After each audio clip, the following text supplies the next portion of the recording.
네, 이재명 대통령과 이시바 시게루 일본 총리가 도쿄에서 정상회담을 열고 한일 협력과 미래 발전 방향을 논의했습니다. 네, 회담 직후 두 정상이 기자회견을 열고 회담 결과를 발표했는데요. 이 내용 짚어보겠습니다. 조진구 경남대 극동문제연구소 교수 나와 계시고 YTN 김희준 해설위원도 모셨습니다. 네, 어서 오시죠. 안녕하십니까? 안녕하세요. 예. 자, 지금 오늘 계속 아마 보셨을 텐데, 자, 먼저 위원님께 여쭤보겠습니다. 이 한일 두 나라 정상, 양국 관계 비전에 대해서 어떤 이야기들이 나올지 좀 관심을 모았었는데 어떻게 들으셨습니까? 네, 이재명 대통령이 취임 뒤 처음으로 역대 대통령 가운데 처음으로 일본을 먼저 방문했고 또 두 정상이 만난 지 약 2달여 만에 다시 만나는 회담에서 과연 두 정상이 한일 관계에 대해서 어떤 언급을 내놓을지 관심이 모아졌는데요. 역시 두 정상은 과거사 문제는 뒤로 하고 또 한일 양국 간의 어떤 협력과 미래로 나아가는 그런 투트랙 기조를 한다는 이재명 정부의 방침에 따라서 이번 정상회담에서도 그런 부분이 좀 부각된 것으로 보입니다. 이시바 총리는 역시나 이 대통령이 처음으로 먼저 일본을 방문한 것에 대해서 의미를 부여했고요. 이것은 한일 수교 60주년 역사상 처음이라는 점을 강조를 했습니다. 예. 그러면서 역사적 방문이란 것이고 이렇게 전략적 환경이 어려워지는 가운데 한일 협력 또 한미일 협력이 중요하다는 점을 다시 언급을 했습니다. 이재명 대통령 역시 첫 방일에서 일본은 앞마당을 같이 쓰는 동반자라는 점을 강조를 했고 예. 그런 만큼 또 실용 외교, 국익 중심의 실용 외교 차원에서 어떤 미래지향적인 상생 협력으로 나가겠다는 점을 강조를 했거든요. 그런 만큼 한일 양국이 그동안 과거사에 발목이 잡혀서 가끔은 양국 관계가 좀 후퇴하거나 반목을 거듭하는 그런 적도 적지 않았는데 예. 그런 것에 고리를 끊고 양국 간은 과거보다는 미래에 더 방점을 찍고 앞으로 협력 관계를 더 도모해 나가겠다는 그런 의지를 강조한 것으로 풀이가 됩니다. 예.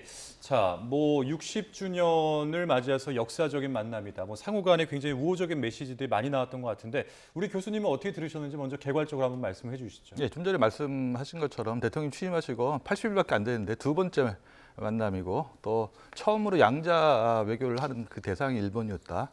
근데 또 한미 정상회담을 앞두고 일본을 방문하는 게 어떻겠냐, 어떠냐 하는 그런 의문이 있었지만 한미일 협력도 중요한 의미라고 한다면은 사전에 일본과 의견도 조율하는 것도 필요하다고 생각했고 여러 가지 의미에서 일본을 방문하는 게 의미가 있었다고 생각하고 무엇보다 중요한 거는 본인에 대한 일본 내에서 좀 의구심이 좀 있었어요. 반일이 아니냐. 예. 후쿠시마 오염수 방류에 앞서가지고 이게 전쟁 선포다 이런 제2의 태평양 전쟁이다.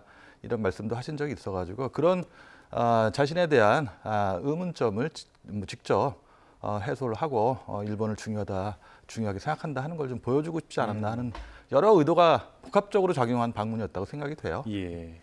네, 근데 이번에 발언을 내용을 보면 이재명 대통령이 정상 간의 셔틀 외교를 계속해서 강조를 하고 있는데 지난 G7 정상회의에도 나왔던 이야기이고 새 모델이 정착되길 바란다 이런 언급이 있었는데요. 어떤 구상이 있었을까요? 네, 이재명 대통령 앞서서 요미우리 신문과의 인터뷰에서도 밝혔고 우리 정부의 어떤 한일 관계 모델에 대해서 얘기를 했는데요.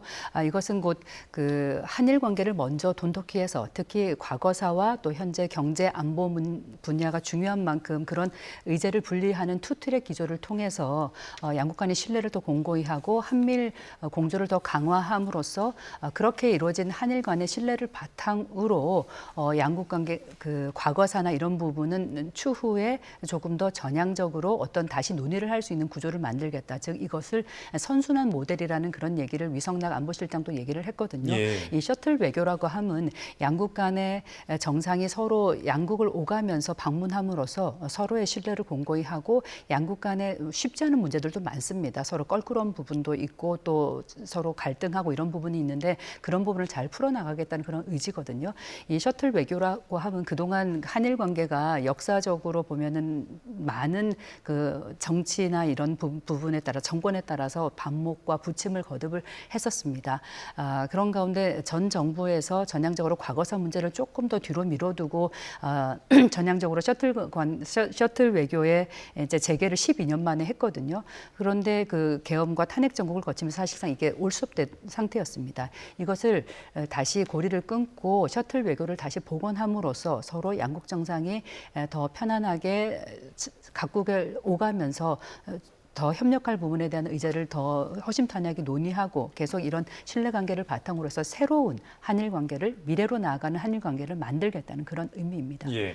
자, 뭐 오늘 이제 공동 언론 발표에 나왔었던 메시지들 뭐 이런 것들을 한번 세부적으로 살펴보면 좋을 텐데 그 전에 먼저 두 분께 이렇게 개괄적으로 한번 들어본 겁니다. 거시적인 관점에서는 뭐 우호적인 긍정적인 메시지들을 많이 말씀을 해주셨는데 자. 아까 이제 교수님께서 말씀하신 내용 중에 보면은 미국보다 먼저 일본을 찾았다. 네. 네, 그거에 대한 우려가 있었다. 이제 이런 말씀 언급해 주셨잖아요. 근데 미국 입장에서는 조금 뭐랄까요? 좀 이렇게 선회하거나 뭐 그런 기류는 없었을까요? 뭐 껄끄러울 수는 있어요. 한국과 일본이 미국의 중요한 동맹국인데 예. 대통령이 첫 미국 방문을 앞두고 또 정상회담도 하지 못했었거든요. 그런 상황에서 미국을 오기로 돼 있는데 일본에 와서 둘이 뭐 하려고 하는 거야라고 이제 생각할 수 있겠지만 예. 트럼프 대통령은 지금 현재 그런 거를 이제 개의하는 그런 그 성격이 아니에요. 모든 걸 전혀 다 개의치 않는다. 예, 양자 차원에서 하겠다는 거기 때문에 또 우리가 대놓고 한국과 일본이 손잡고 미국에 대항하겠다는 의지를 표명하는 것도 아니고 미국의 중요한 동맹국으로서 미국과 협력할 부분이 뭔가를 또 사전에 협의한다는 의미도 있을 수 있어요. 예. 그런 의미에서 본다면 미국이 뭐 환영할 만한 그런 일이기도 해요. 그리고 정말로 중요한 거는 현재 주변의 4강 혹은 국제정세의 변화 이런 걸 보면은 남북 관계가 막혀 있죠. 한중 관계도 썩 그렇게 좋은 껄끄러운 상태죠. 러시아와의 관계도 전쟁 이후에 좋지 않은 상태죠. 그렇기 때문에 이 한일 관계에서 좀 돌파구를 찾고 이걸 통해서 한반도의 그 평화 안정 예. 혹은 외교적인 어떤 돌파구를 마련하겠다 하는 의지를 갖고 계신 것 같기도 하고 또 한일이 갖고 있는 국제사회에서 위상이라는 것도 있어요. 그런 의미에서 본다면 정말 이제 이런 표현은 한 번도 쓴 적이 없지만 예. 한국과 일본이 글로벌 파트너다. 국제사회에서 직면하고 있는 여러 가지 과제에 대해서 한국과 일본이 협력해서 대응하는 것이 양국만이 아니라 지역 혹은 국제사회에도 커다란 도움이 된다. 이런 차원에서 협력의 파트너의 앞에다가 글로벌이라는 걸 써도 저는 그렇게 이상하지 않지 않을까 하는 생각이 듭니다. 그러니까 글로벌 파트너다 이렇게 말씀하시는데 뭔가 좀 생소한 것 같은 느낌이 좀 듭니다. 그러니까 그야말로 가깝고도 먼 나라. 이런 그렇죠. 예, 이제 그런 이 말을 단어를 했는데, 좀 설명하는 것 같은 느낌이 미일 정상회담에서 올해 뭐 이시바 총리 트럼프 대통령이 만났는데 이제 글로벌 파트너라는 미일 동맹이 글로벌 파트너 이런 얘기를 했어요. 예, 예. 근데 그거에 뭐 비등한 정도라고 하면은 좀 그렇긴 하지만 예. 한국과 일본이 경제 규모, 군사력, 뭐 외교적인 이런 차원의 다양한 지표를 본다 하더라도 그렇게 표현을 해도 이상하지가 않아요. 그런데 그런 의미가 양자 관계에 매몰되다 보니까 특히 역사 문제라든가 이런 거에 매몰되다 보니까 정말로 협력해야 할 부분, 협력이 필요한 부분에서 그걸 못한 부분이 있거든요. 이제 그런 거를 조금 솔직하게 양국 국민들한테 이야기를 하면서 그만한 국제사회에서 역할을 우리가 좀 해야 한다, 하겠다 하는 거를 좀 대외적으로 표명한 것이 아닌가. 저는 그렇게 의미 부여해도 나쁘지 않다고 생각합니다. 예. 그러니까 미국보다 이제 일본 정상과 먼저 정상회담을 한 것, 뭐 우리 교수님께서는 트럼프 대통령이 뭐 이런 것들을 전혀 개의치 않을 것이다. 이제 그런 스타일이다. 이제 이런 취지로 말씀해 주셨는데 이제 이번 그 일본 순방을 마치고 미국으로 가지 않습니까? 그리고 나서 이제 한미 정상회담이 진행되는데 혹시 이 회담에서 좀 영향을 받을 만한 여지는 없습니까?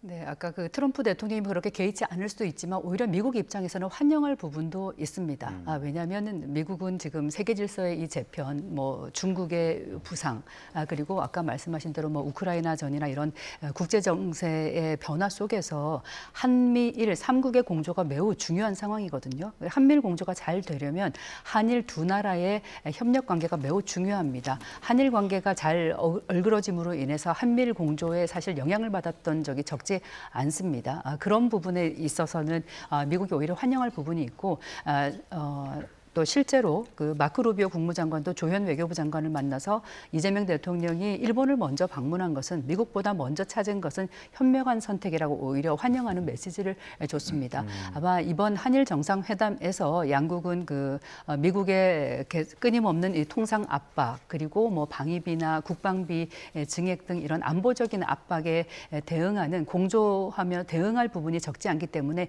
이런 부분에 있어서 두 정상 간에 어떤 논의가 있었을 수도 있고요.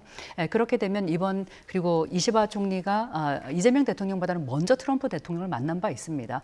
그래서 트럼프 대통령과 어떤 협의를 할 때, 회담을 할 때 좀 이런 부분은 주의해라는 뭐 어떤 그런 조언이 있었을 수도 있고요. 예. 그런 것을 바탕으로 이재명 대통령이 조금 더 한미 정상회담에서도 조금 더 잘 대응할 수도 있는 면이 있을 거라고 생각합니다. 네, 교수님께 또 질문을 네. 드려보겠습니다. 네, 이번에 한일 협력을 통해서 한미일 공조 방안에 대해서 논의한 게 있었는데 어떤 내용이 있었는지도 한번 짚어주시죠. 저도 그 사실상 우리 대통령이 이제 그 일본을 방문해서 뭐 공동 성명이라든가 언론 발표문이라든가 이런 거를 발표한 지 꽤 오래됐어요. 그렇기 때문에 문서화하는 것 자체가 가능할까라는 생각을 했고 또 기자회견에서 하기 전에 그 공동 성명, 공동 합의문 발표가 있을 거라고 얘기를 들었었는데 저는 아직까지 뭐 들어올 때까지 그 발표 내용을 못 봤어요. 발표했다는 내용 못 봤어요. 예. 기자회견 내용을 본다고 하면은 역시 한미일 세 나라는 안보적인 측면에서 본다면은 현재 국제 정세에 돌아가는 상황에서 뭐 우리가 반드시 적대적으로 생각하는 건 아니지만 북중 내 그 협력이라는 것도 아주 긴밀하게 되어 있습니다. 러시아와의 우크라이나 전쟁을 어떻게 할 것이냐, 혹은 동중국해를 비롯한 이 해상에서의 중국의 그 역할 확대 하려고 하는 것을 어떻게 또 볼 것이냐, 또 한국과 일본은 그 외부의 그 자원을 의존하고 또 수출로 이제 뭐 살아가는 그런 나라이기 때문에 해상 교통도라는 게 상당히 중요하거든요. 그런 의미에서 본다면은 한국이 미국과 일본 혹은 다른 데 맡겼던 그런 역할들을 우리가 스스로 좀 인식하지 못했던 부분도 있어요. 그래서 그런 의미에서 본다면은 반드시 이 미중의 갈등 속에서 한미가 혹은 한미일이 혹은 한일이 어떻게 할 거냐 하는 게 적대적이라고 표현할 필요는 없어요. 그래서 이 공통의 동맹국으로서 오히려 어떻게 보면은 미중 사이 갈등을 한일이 어떻게 조정해서 좀 완화시킬 수 있지 않을까 하는 좀 너무 좀 이상적일지 모르겠습니다. 그런 역할도 불가능한 건 아니에요. 그런데 인식을 같이 하는 것도 중요하지 않을까 하는 생각이 듭니다. 그러니까 뭐 한미일 협력 부분과 관련해서 이번에 언론 공동 발표에서 그러니까 이시바 총리가 이제 이런 이야기를 했습니다. 한미일 삼국 공조가 더 중요해지고 있다. 그리고 한미일 협력 관점에서는 협력 강화를 모색하겠다. 그리고 한일 관계 발전, 그러니까 한미일 협력 강화의 선순환으로 작용이 될 것이다. 이런 취지의 어떤 그 메시지를 내놨는데 어떨까? 이제 구체적인 방안에 대해서는 글쎄요. 뭐 한미일 연합 군사 훈련이 좀 강화된다든지 뭐 이런 기조로 가져가게 될까요? 여기서 언급하는 한미일 공조라고 하면은 뭐 국제 정세의 큰 변화 속에서 특히 북한의 도발이라던가 이런 대북 대응 부분 예. 그리고 뭐 중국의 부상 이런 부분에 있어서 삼국의 긴밀한 어떤 그런 협력과 공조가 필요하다는 그런 의미라고 하겠습니다. 이번 그 정상회담에서는 북한 문제에 대해서도 지금 언급이 이루어졌다는 부분을 두 정상이 얘기를 했거든요. 예, 예. 특히 그 이시바 총리의 뭐 워딩으로는 북한 비핵화에 대해서 긴밀히 협력하겠다라고 얘기를 했고 또 이재명 대통령은 한반도의 완전한 비핵화를 위해서 대북 긴밀한 공조를 이어가겠다라고 얘기를 했는데 이재명 대통령은 우리가 북한 문제라는 것은 한국, 일본 모두 북한의 도발이 있을 경우 직간접적으로 영향을 받는 나라입니다. 그리고 뭐 한일 군사정보보호협정 지소미아 등을 통해서 또 북한의 도발이 있을 경우 정보를 더 긴밀히 주고받고 있고요. 그런데 이재명 대통령은 지금 북한 그 해법에 대해서 최근 요미우리와의 인터뷰에서 3단계 해법을 제시를 했습니다. 북한의 핵의 동결, 감축, 그리고 비핵화 이렇게 3단계로 나아가겠다는 거거든요. 예. 그동안은 사실 국제사회의 목표는 분명했습니다. 북한의 완전한 비핵화라는 것이었지만 하지만 이게 지금 30년 동안 거의 북핵 문제가 해결되지 않고 있고요. 그것은 서로 얘기하는 그런 어떤 그 협상의 출발점에 대한 북한과 또 다른 국제사회와의 그런 좀 이견들이 있었기 때문입니다. 예. 이런 것을 북한은 그동안 한 6차례의 핵실험과 또 뭐 탄도미사일 또 ICBM 발사 등을 통해서 이미 사실상 핵 보유 국가라는 것이 암암리에 좀 동의되는 부분입니다. 이거는 공식적으로 얘기는 할 수가 없어요. 왜냐하면은 NPT 체제라든가 이런 부분에 위배가 되기 때문에 우리가 북한을 공식적인 핵 보유국이라고 얘기는 할 수 없는데요. 인정할 수 없지만 하지만 이재명 대통령은 현실적인 방법으로 현재 핵을 동결하고 그다음에 그 단계별로 어떤 인센티브나 제재 해제라든가 이런 것을 줌으로 해서 그다음 감축 단계로 나아가고 완전한 이제 비핵화 단계까지 가자는 그런 3단계 안을 제시했고 예. 아마 이번 정상회담에서도 일본 측에 이 같은 3단계 해법에 대한 지지를 요구를 했을 것 같습니다. 그리고 이시바 총리 입장에서는 북한 문제 관련해서 일본은 납북자 문제 해결이 가장 최우선 과제이거든요. 이런 부분에 대해서 항상 매번 정상회담 때마다 얘기하는 부분인데 아마 그 부분에 대한 우리 한국 정부의 어떤 좀 지지 이런 부분도 부탁이 있었을 것으로 예상이 됩니다. 네, 교수님께도 한번 비슷한 네. 취지 질문을 드려보겠습니다. 이시바 총리가 북한 문제를 언급을 하면서 일방적인 현상 변경 시도를 반대한다 이렇게 언급을 했거든요. 이거는 어떤 의미로 좀 풀이해야 일본 될까요? 총리가 그 북한에 대해서요. 예.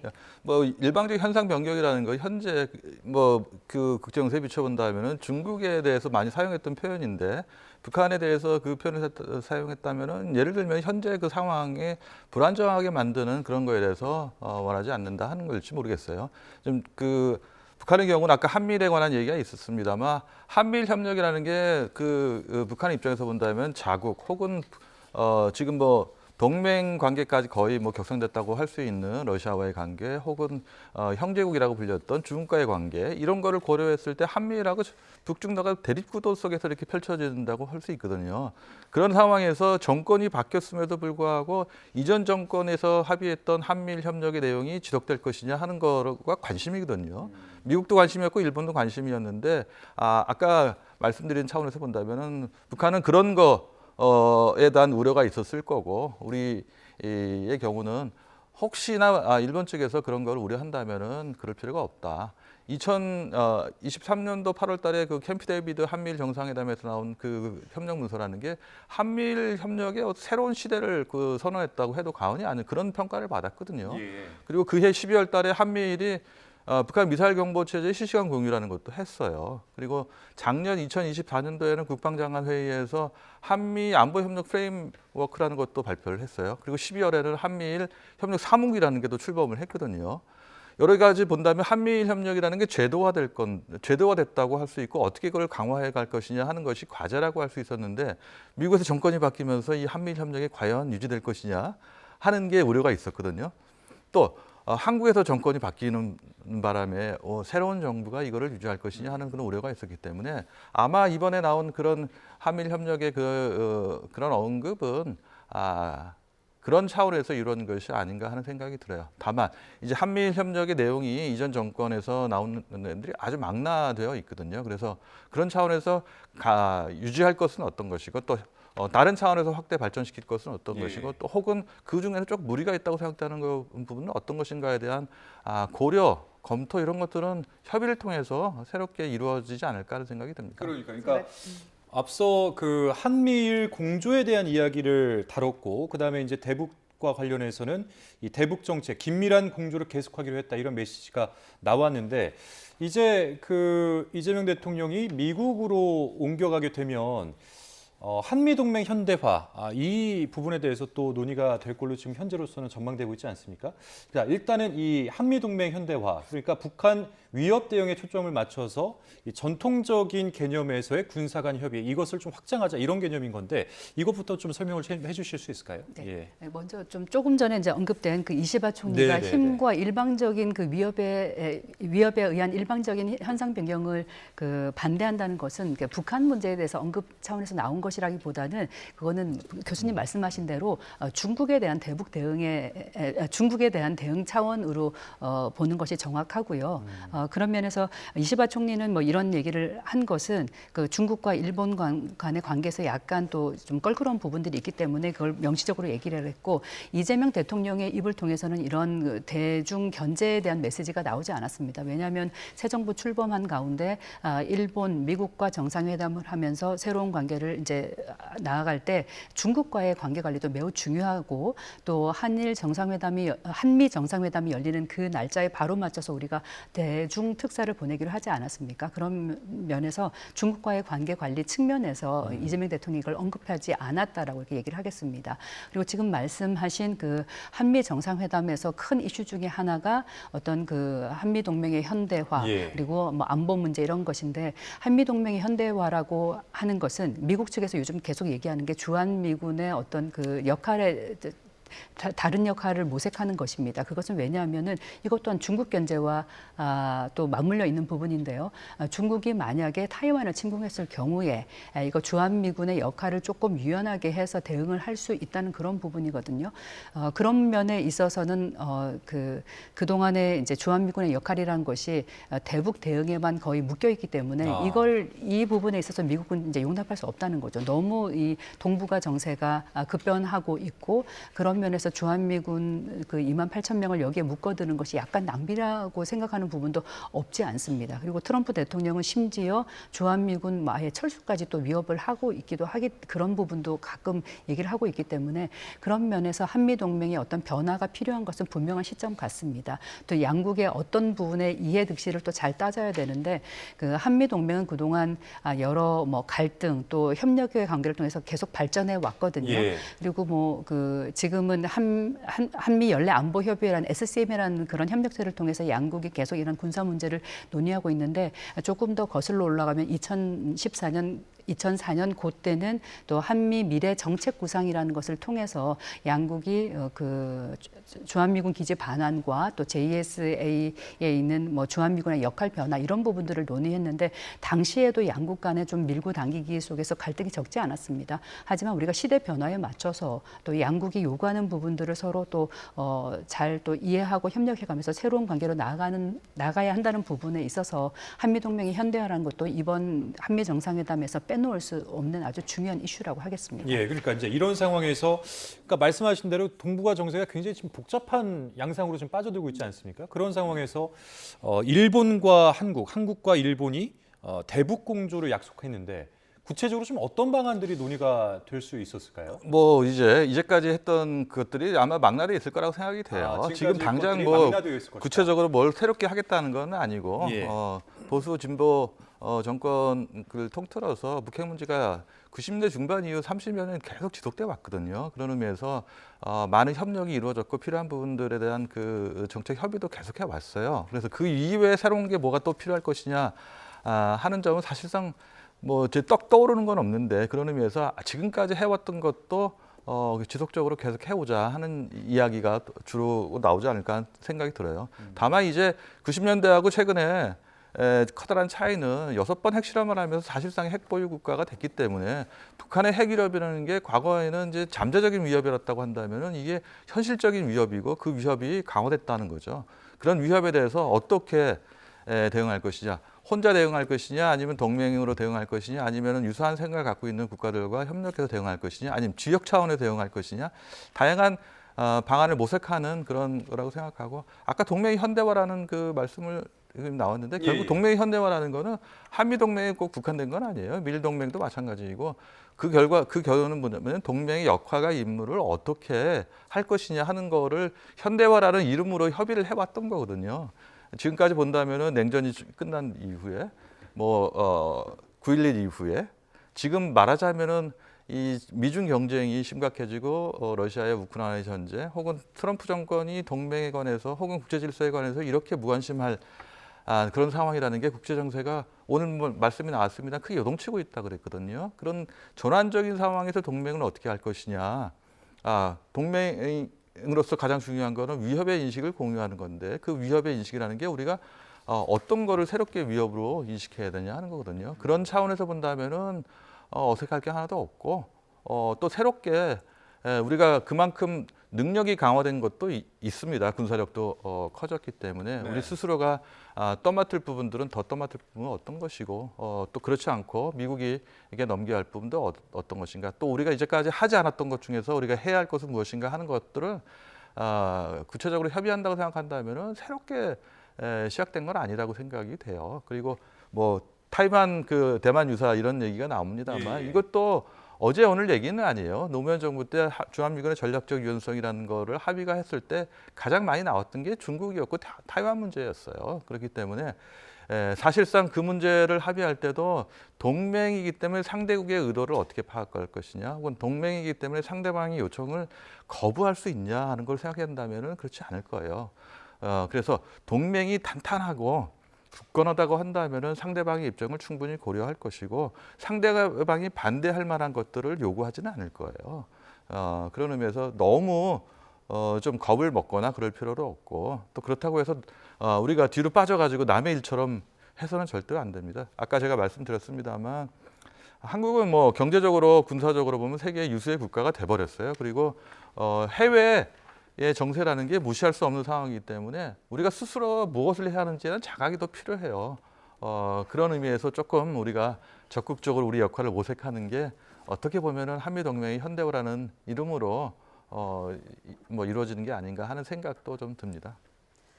네, 지금까지 두 분과 주로 안보 그리고 대북 문제에 대해서 이야기를 나눠봤는데 이제 주제를 잠깐 바꿔보겠습니다. 과거사 문제 어떻게 다룰지가 상당히 관심이었는데 오늘 이야기 보고 또 언론 발표를 보면 사실 과거사 문제보다는 당장 당면한 현안이나 미래지향적 관계에 조금 집중해 보이는 측면이 있는데 혹시 어떻게 보셨습니까? 네, 아무래도 그 과거사 문제는 양국 간에 가장 껄끄러운 그런 부분일 수 있겠습니다. 그런 면에서 이번에 조금 어떻게 이제 다뤄질까에 대한 큰 관심이 있었는데 두 정상 모두 아마 과거사 문제는 조금은 좀 뒤로 하고 이것이 해결된 문제는 아닙니다. 분명히 아까 뭐 이시바 총리도 양국 간에 좀 어려운 부분도 있었다라는 부분을 얘기를 했고 이재명 대통령도 앞서 밝혔지만 그런 과거사 문제는 조금 더 예민한 문제는 오늘 이번 회담에서 당장 다루기보다는 안보와 경제 협력에 있어서 두 나라 관계가 아주 중요한 만큼 약간 투트랙 기조로 가자는 그런 부분에 있어서 과거사 문제를 두 정상이 직접 언급하지는 않은 것으로 보입니다. 다만 앞서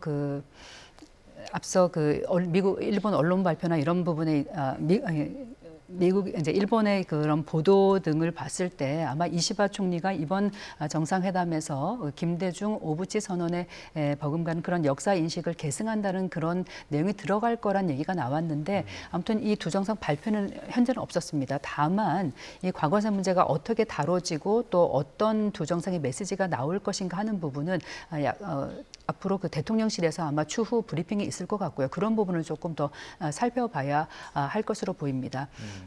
이시바 총리가 앞서서 종전 80주년 그 기념 추도사에서 어떤 반성의 얘기를 했습니다.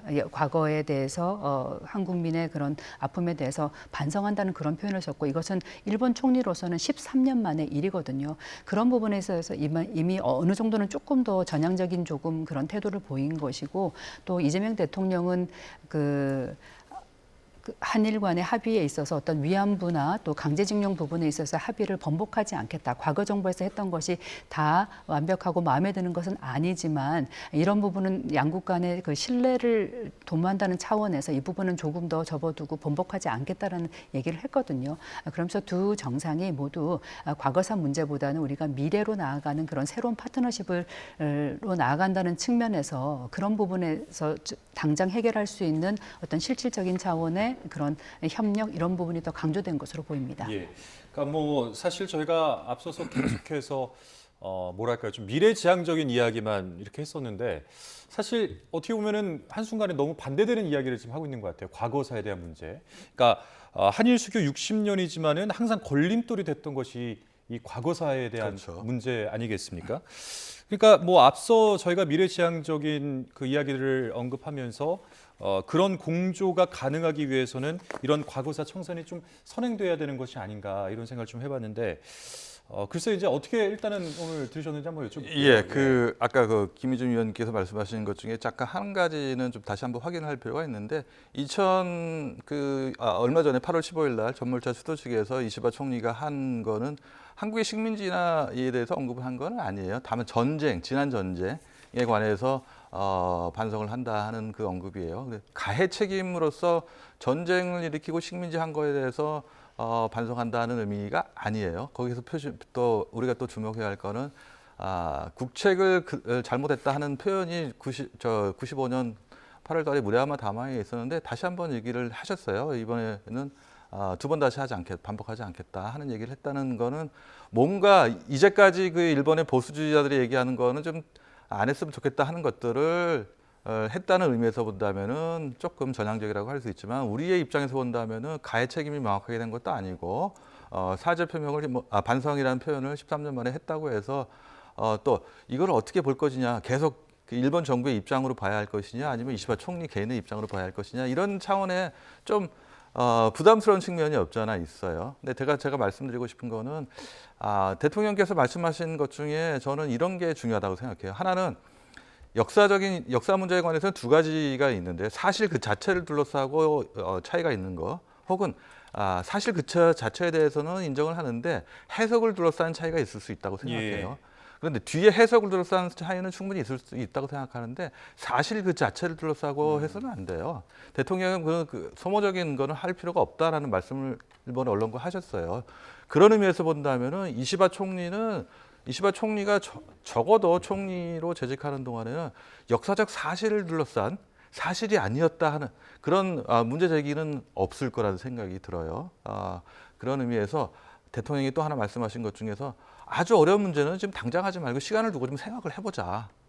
한일 간의 역사 문제는 당장 해결하기가 어려워요. 한쪽이 양보하지 않는 한 또 한쪽이 양보한다고 해서 국내에서 그게 그럼 지지를 얻을 수 있냐면 또 그렇지 않거든. 논란을 벌일 수가 있기 때문에 상당히 어려워요. 그래서 그 문제를 그 문제가 협력이라는 거를 방해하지 않도록 천천히 좀 시간을 두고 어떤 방법이 좋을지 좀 생각해 보자. 이런 거는 직접 한국과 일본 국민들한테 말씀하셨다는 건 좋은 의미가 있다고 생각을 해요. 아까 이제 위원님 말씀하셨던 그 김대중 오부치 선언, 사실 한일 간 역대 가장 중요한 선언으로 꼽히지 않습니까? 이제 뭐 그런 관련해서 뭐 이외에 준하는 어떤 선언이 또 나올 수도 있다 이런 관측도 있었는데 이도 아니었고, 그리고 과거사 그다음에 제3자 변제안과 관련해서 또 언급이 있을 수 있다 이런 관측도 있었는데 이 부분도 아니었고, 근데 그러면서도 이번 그 공동 언론 발표에서 이시바 총리가 공동 과제에 대한 양국 협의체를 설치하기로 했다. 이제 이런 이야기를 언급을 했단 말이죠.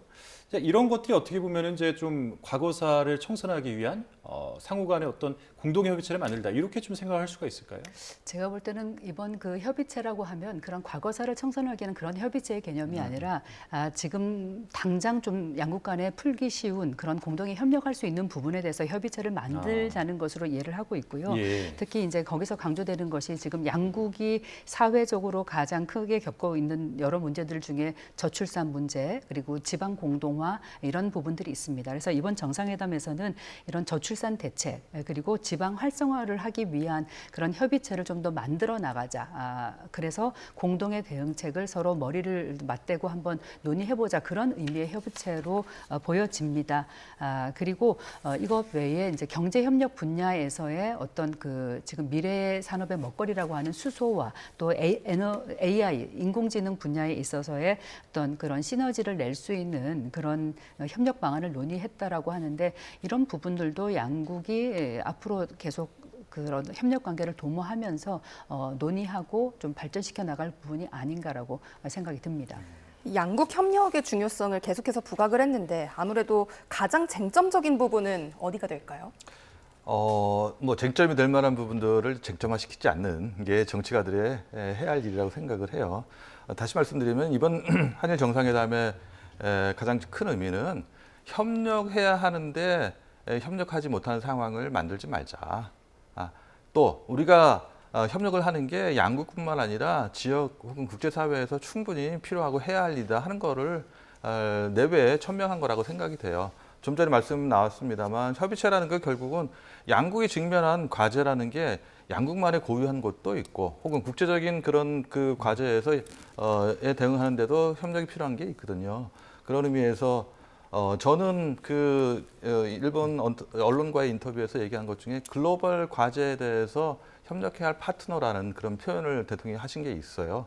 그런 의미에서 말 그대로 환경 문제, 에너지의 문제 이런 데서 충분히 우리가 같이 정말 뭐 중견국 이상의 국가로서 국제사회에 커다란 역할을 해야 한다고 생각을 하고요.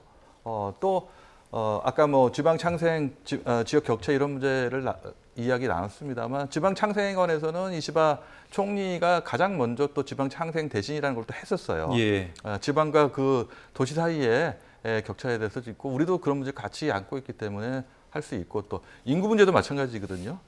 그런 공동의 그 과제에 대해서 양국이 정말 협력을 하자 하는 것도 이것도 마땅히 해야 할 건데 하지 않았던 그런 거라고 할 수가 있어요. 그래서 좀 역사 문제, 좀 갈등적인 요소, 대립적인 요소 때문에 협력이 필요한 부분들이 협력이 하지 못했던 것들을 이제 좀 더 하자는 차원에서 본다면은 아주 전향적인 그런 관계의 하나의 기폭제가 될 만한 정상회담이 아니었나 하는 생각이 듭니다. 오늘 나왔던 메시지들을 보면은 뭐 이런 이야기도 또 있었습니다. 이제 아까 뭐 수소, AI 뭐 이런 거 짚어주시긴 했는데 저출산, 수도권 집중 등 공통과제, 공동대응, 공감 뭐 이런 이야기를 했는데 글쎄 이제 이런 거는 사실 너무나도 어떻게 보면 우리나라 그 사회문화적인 그 문제인데 이런 것들을 어떻게 협력을 하겠다라는 건지 어떻게 이제 공감을 나눴다라는 건지 이런 게 좀 궁금하더라고요. 저는 개인적으로. 뭐 이런 사회 현상, 사회적인 문제는 어떤 그 각 나라에서 공통적으로 겪을 수 있는 부분이거든요. 사회가 진화하면서 특히 지금 저출산 문제는 일본이나 한국이나 다 거의 출산율이 거의 1에도 미치지 않을 정도의 그런 인구 소멸, 감소 등을 되게 겪고 있고 특히 대도시에서의 그런 인구 소멸 문제, 그리고 지방과 또 도시, 수도의 격차라는 게 커서 이게 전체적인 국가의 경제에서도 굉장히 큰 문제가 되고 있거든요. 그러니까 이런 부분에 있어서 서로 과연 어떤 대책들을 마련할 수 있는지, 과연 뭐 저출산을 하기 위해서 뭐 육아 정책이라든가 이런 부분을 논의를 할 수도 있는 거고요. 지방 경제 활성화를 위해서 어떻게 지방의 인력들을 또 배치하고 젊은이들을 조금 더 가게 하면서 그런 부분에 있어서의 대응책이 서로에게 힌트가 될 수 있는 부분이거든요. 그런 부분에서의 협력체를 만들어 가자는 것이고 특히 뭐 지방 소비라나 이런 부분에 있어서는 아마 그 국장급 협의나 이런 부분에서 논의가 좀 있었을 텐데 이거를 뭐 차관급으로 격상시킨다는 그런 얘기도 나오고 있습니다.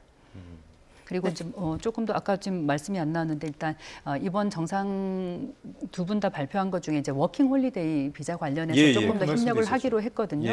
이 워킹 홀리데이는 젊은이들이 일본에 가서 취업을 하면서 그 현지의 문화도 경험하고 이렇게 경험을 쌓을 수 있는 건데 지금 일본의 정책이란 것이 그 딱 1년에 걸쳐서 딱 한 번만 이걸 허용을 하고 있습니다. 저희가 뭐 호주나 이런 데서는 또 더 많은 횟수를 또 머물 수 있거든요.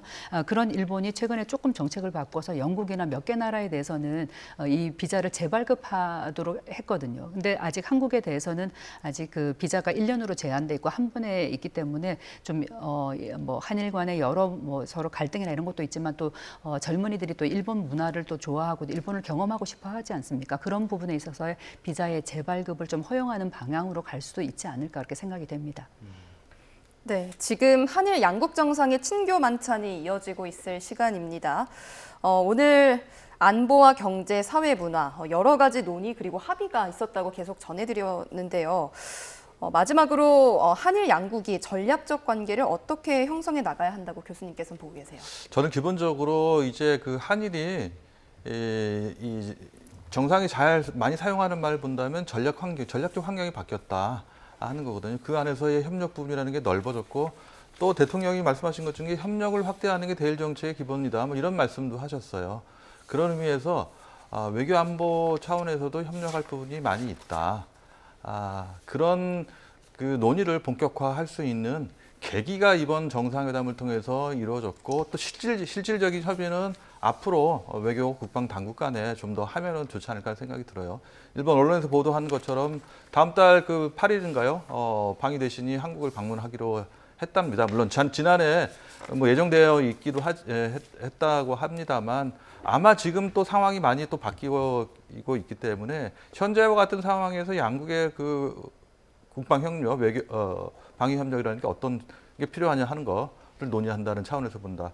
또 저는 사실상 개인적으로 본다면은 정상회담 이외에 그런 문제를 논의할 수 있는 채널이라는 게 2+2라는 게 있어요. 외교 국방 강력급의 그 협의체를 만드는 게 좀 필요하다고 생각해요. 한국은 지금 미국, 호주, 최근에는 뭐 캐나다하고 시작을 했습니다만 일본의 경우는 미국과도 하고 호주, 영국, 프랑스, 독일, 아시아에서는 베트남 혹은 인도네시아하고도 하고 있어요. 그런 의미에서 저희가 지금 볼 때 필요한 거는 한국과 일본이 협력이라는 게 이게 자꾸 이 지역에 좀 매몰되어 있지 말고 좀 보다 넓혀가지고 글로벌 차원에서 협의를 하는 것이 지역의 평화와 안정을 위해서 필요하다고 생각하고 오늘 이시바 총리는 그냥 주어지는 게 아니라는 얘기를 했어요. 적극적으로 뭔가 해야 한다는 거거든요.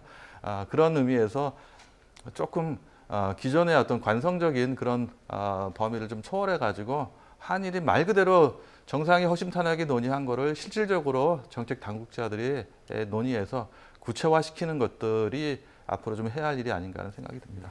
네, 구체화시키는 노력이 필요하다 이렇게까지 짚어주셨습니다. 두 분 말씀은 여기까지 듣겠습니다. 지금까지 조진구 경남대 극동문제연구소 교수 또 YTN 김희준 해설위원과 이야기 나눠봤습니다. 두 분 감사합니다. 고맙습니다. 감사합니다.